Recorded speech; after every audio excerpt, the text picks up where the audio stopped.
नमस्कार, मैं Prathamesh Kulkarni, business coach और मोटिवेशनल स्पीकर। आज के इस पहले वीडियो में आपका स्वागत करता हूं। आज के हमारे इस वीडियो का टाइटल है, बिल्कुल सही पढ़ा है आपने, why startups fail in India. दोस्तों, अगर हम रिपोर्ट्स की माने तो रिपोर्ट्स में यह बताया गया है कि 90% स्टार्टअप्स इंडिया में, जो 90% स्टार्टअप्स होते हैं वो फर्स्ट 5 इयर्स में ही फेल हो जाते हैं। जी हाँ दोस्तों, बिल्कुल सही सुना आपने। इंडिया में 90% स्टार्टअप्स फर्स्ट 5 इयर्स में ही फेल हो जाते हैं। तो दोस्तों, आखिर ऐसा क्यों होता है, इसके पीछे का जेन्युइन रीजन क्या है और आपको क्या करना चाहिए, आपको अपना बिजनेस कैसे ग्रो करना चाहिए, ये आपको हमारे इस वाले चैनल पर पता चलने वाला है।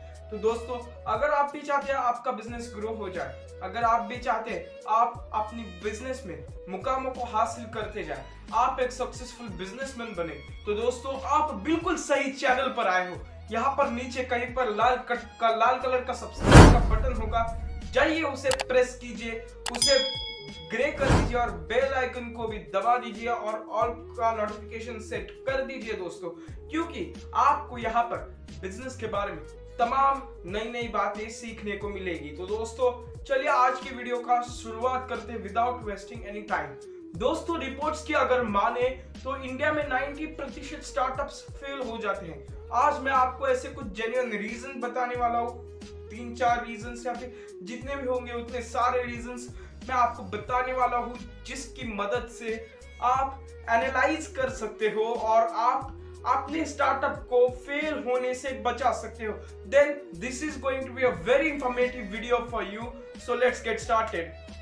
पहला रीजन जो कि होता है अपने यहाँ पर बिजनेस का फेल होना, वो होता है लैक ऑफ नॉलेज। जी हाँ दोस्तों, लैक ऑफ नॉलेज की यहाँ पर बात कर रहा हूँ। लैक ऑफ नॉलेज का मतलब होता है हमें उस बिजनेस के प्रति उतनी समझ नहीं होती है। आप कहोगे सर आप एग्जैक्टली कहना क्या चाहते हो, बताता हूं मैं एग्जैक्टली कहना क्या चाहता हूं। आपको अपने बिजनेस के प्रति नॉलेज होना बहुत ज्यादा जरूरी है। अगर आपको अपने बिजनेस के प्रति फुल नॉलेज होगा, अगर आपको पता होगा कि आपका बिजनेस ग्रो कर सकता है, तो ही आप उसमें इन्वेस्ट कीजिए। फॉर एन एग्जाम्पल, एक एग्जाम्पल से मैं आपको समझाता हूं। इफ आपने एक, आप कह सकते हो एजेंसी ले ली है XYZ मिठाई वाला, एक एग्जाम्पल है XYZ मिठाई वाला, आपने एजेंसी ले ली है। लेकिन दोस्तों आप देख रहे हो बहुत ही कॉमन है ये एजेंसी, मतलब हर लोगों के पास, मतलब बहुत सारे लोगों ने आपके सिटी में एजेंसी ले ली है और इसीलिए आपका कंपटीशन बहुत टफ है। और दोस्तों अब एजेंसीज एक ही ब्रांड की बहुत सारी होने के कारण यहाँ पर जो लोग हैं वो इतने नहीं आ रहे हैं जितना आप एक्सपेक्ट कर रहे थे, या फिर आप कह रहे थे कि यार ये एजेंसी लूंगा, ये एजेंसी बड़ी कमाल की है, इससे तो मेरा धंधा होगा ही होगा। तो इसे कहते हैं पूरी डिटेल्ड स्टडी ना करना। ये one of the biggest genuine reasons है, lack of knowledge, not detailed study. ये दूसरा रीजन है। आपको अगर अपना बिजनेस ग्रो करना है तो उसके बारे में स्टडी करो। आप स्टडी क्या करना है? स्टडी यही करना है कि क्या आपके सिटी में या फिर कम से कम आपके एरिया को, जो 5 किलोमीटर का एरिया, 5 से 10 किलोमीटर का एरिया है, उसमें इसकी एजेंसीज है। और अगर नहीं है तो आपके लिए फायदेमंद हो सकता है, और अगर है तो आप उससे किस प्रकार से compete करके अपना बिजनेस ग्रो कर सकते हैं, ये आप देखिए। अगर आप ये पाते हैं कि हमारे पूरे सिटी में ही बिल्कुल भी ये एजेंसीज नहीं है, तो फिर ये मिठाई वाली की एजेंसी आपके लिए बहुत ही फायदेमंद साबित हो सकती है। अगर डिमांड ज्यादा हो तो स्टडी क्या करना है, इफ XYZ मिठाई वाले की एजेंसी आपको लेनी है, first of all you have to study कितना डिमांड है उस मिठाई का। अगर उस शॉप का ज्यादा डिमांड अपने सिटी में है और उसकी एजेंसी आपके सिटी में बिल्कुल भी नहीं है, then that is going to be a blockbuster for you, क्योंकि आप वो चीज लेकर के आए हैं जो कस्टमर डिमांड करता है। आपको वो चीज लेकर के आनी है जो आपके सिटी में डिमांड मोर है और सप्लाई बिल्कुल भी नहीं है या फिर सप्लाई लेस है। क्योंकि डिमांड जैसे ही बढ़ती है, अगर वो जो बिजनेसमैन है वो उसी प्रकार से बिहेव करेगा, डिमांड बढ़ेगी तो वो उसी प्रकार का प्रोडक्ट आपको डिलीवर करेगा, then he will be a successful businessman. आपको ये सोचना है कि क्या डिमांड है।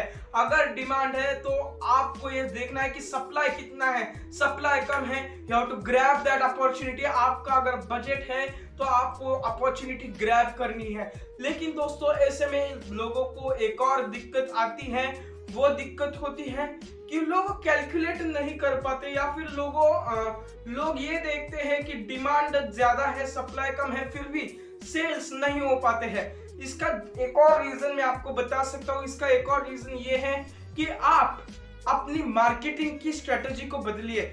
आप अपनी मार्केटिंग की स्ट्रेटजी को जैसे ही चेंज करोगे, आप अपनी मार्केटिंग की स्ट्रेटजीज को जैसे ही बढ़ाओगे या फिर कुछ मॉडर्न चेंजेस अपने मार्केटिंग की स्ट्रेटजीज में करोगे, आपका जो सेल्स है वो बहुत ही ज्यादा बढ़ जाएगा।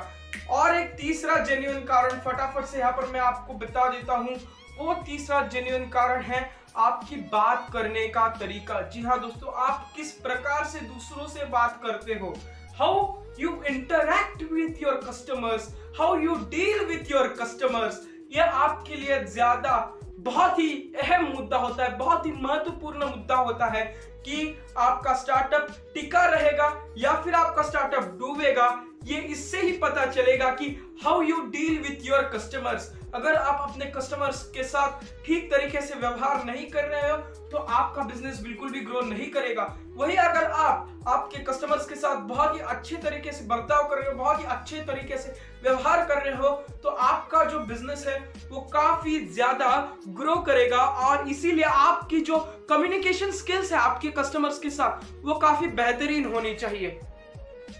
दोस्तों एक बात आपको बता दूं, ऐसा कहते हैं कि जो बोलना सीख गया वह आदमी विश्व को जीत गया। जो सबसे अच्छा कम्युनिकेट करता है एक दूसरे से, वो वर्ल्ड बिल्कुल आसानी से जीत सकता है। आपको अपने लोगों के साथ बहुत ही अच्छे तरीके से कम्युनिकेट करना है।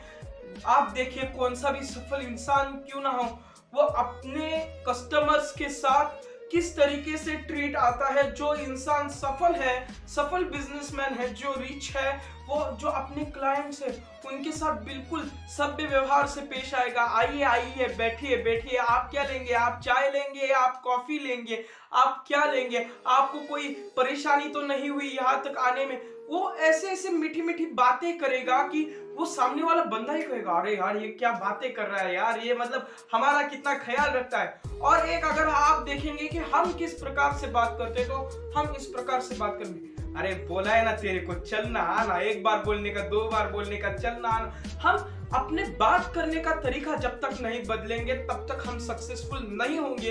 That is one of the biggest reasons कि यहाँ पर स्टार्टअप्स जो है वो इंडिया में फेल होते हैं।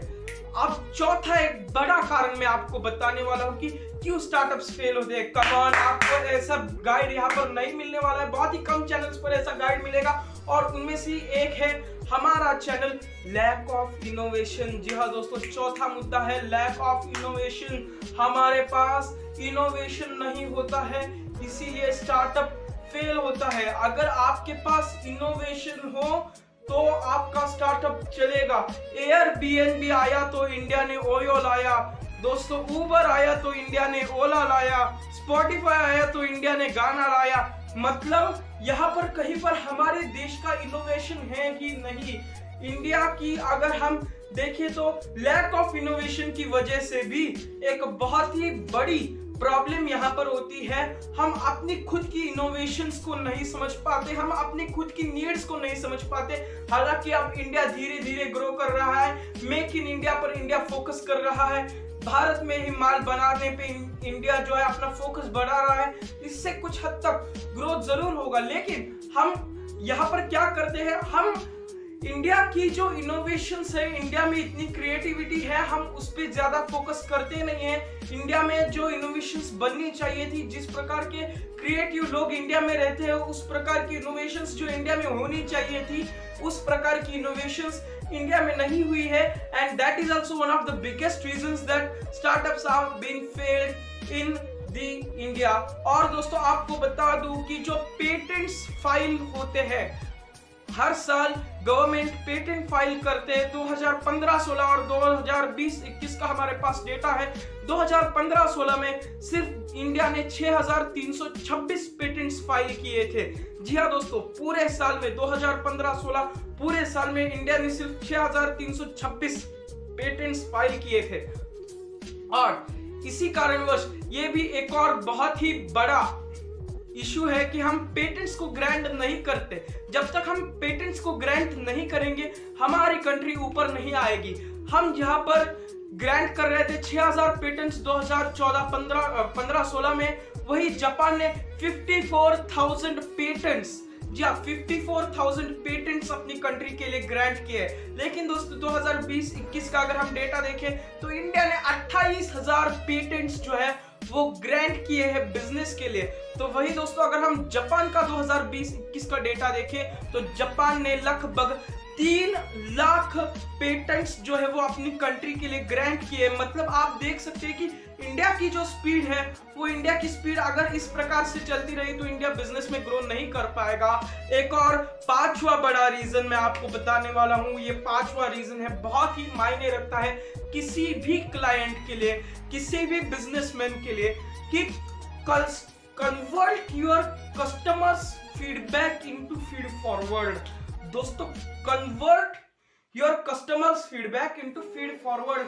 आपका कस्टमर आपको जो फीडबैक देगा उसको आपको फीड फॉरवर्ड में बदलना है। जी हाँ दोस्तों, उसको आपको फीड फॉरवर्ड में बदलना है। मतलब क्या, मैं आपको बताता हूं। आपके जो कोई भी कस्टमर्स है अगर वो आपको फीडबैक देते हैं जी हाँ ये प्रोडक्ट आपका बहुत अच्छा है, तो आप कहेंगे thank you sir, thank you sir. लेकिन अगर वहीं पर कोई कस्टमर आके आपको ये फीडबैक दे रहा है कि ये आपका जो प्रोडक्ट है वो इतना खराब है, वो थोड़ा सा खराब है, डिफेक्टिव है, या फिर ये जो माल है वो उतना फ्रेश नहीं है जितना फ्रेश चाहिए था, आप उस कस्टमर को गले लगा लो। कमान क्या बोला मैंने, एक बार फिर से सुन लो, आप उस कस्टमर को गले लगा लो। क्योंकि जो कस्टमर आपसे कंप्लेंट करता है प्रोडक्ट के बारे में, वो कस्टमर आपसे जुड़ा रहना चाहता है। The customer which complaints you about your product, that customer wants to be with you। और एक कस्टमर जो साइलेंटली निकल जाएगा आपके कंपटीटर के पास, तो ये तो आपके लिए धोखा है। मतलब जो कस्टमर आपके लिए कंप्लेंट लेकर आता है या फिर फीडबैक को बैड देता है, आपको उसको गले लगाना है और आपको साथ ही में उसको एश्योर करना है कि sir sir sir sir sir at any condition मैं आपका जो प्रोडक्ट है वो प्रोडक्ट आपको सुधार के दूंगा, और आपको ये देखने को जरूर मिलेगा कि आपका जो प्रोडक्ट है वो अगली बार बेहतर क्वालिटी में आए। ये भी एक बहुत बड़ा कारण है कि इंडिया में जो स्टार्टअप्स है वो फेल होते हैं। हम इंडियन बिजनेसमैन अपना फीडबैक फीड फॉरवर्ड में कन्वर्ट नहीं करते। जब तक हम अपना फीडबैक फीड फॉरवर्ड में नहीं कन्वर्ट करेंगे, आप एक सफल बिजनेसमैन नहीं बन सकते। दोस्तों ये था आज का वीडियो। आई होप आपको ये वीडियो पसंद आया, और अगर आपको ये वीडियो पसंद आया थोड़ा सा भी, तो चैनल को लाइक शेयर और सब्सक्राइब कर दीजिए। हमारे चैनल का पहला वीडियो है। आई होप सो कि आप सभी को ये वीडियो पसंद आया हो। अगर पसंद आया है तो लाइक कर दीजिए, सब्सक्राइब कर दीजिए और बेल आइकन को क्लिक कर दीजिए, क्योंकि ऐसे ही बढ़िया बढ़िया मोटिवेशनल वीडियोस और बिजनेस को बढ़ाने वाले वीडियोस जिसकी मदद से आप बिजनेस बढ़ा सकते हैं, वैसे वीडियोस आपको हमारे चैनल पर देखने को जरूर मिलने वाले हैं। और वो भी सब्सक्रिप्शन फ्री में होता है यार, उसका कोई चार्ज नहीं होता है। जल्दी से दबा दो नीचे सब्सक्राइब का बटन, और नए हो तो दोस्तों पसंद आया हो तो अपने दोस्तों के साथ, फैमिली के साथ, रिश्तेदारों के साथ